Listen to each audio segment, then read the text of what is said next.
chiều bên nhau mẹ đi gần như mong đến như nắng như đây kề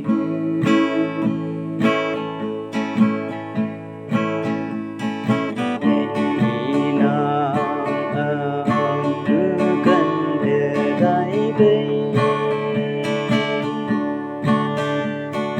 nắng mong khen và nắng dầm nắng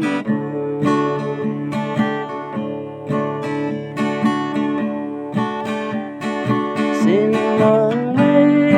đi hỡi cha mẹ hậu kỳ nắng về can cứ trên cưới về nhĩ phần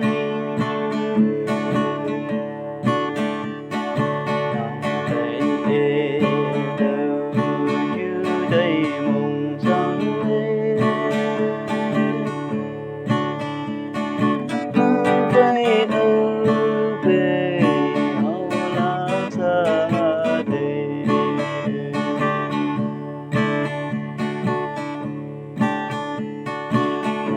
nghe như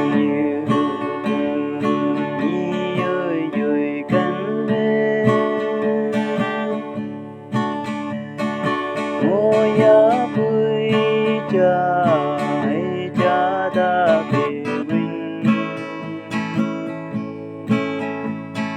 đây em hồ bay nhi cha bà hậu la cha cha tiếng ô phê cha ngô xin mang ơi cha mẹ hậu kỳ nắng về can cứ trên cưới về nhĩ phần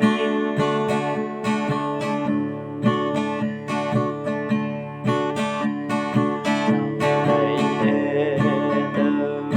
như đây mộng sáng lên nắng quay ưu về hậu lá xa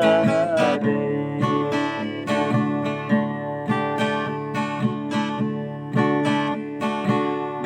kèn như nắng gian ngộ oan thế nắng biết lấy về chưa về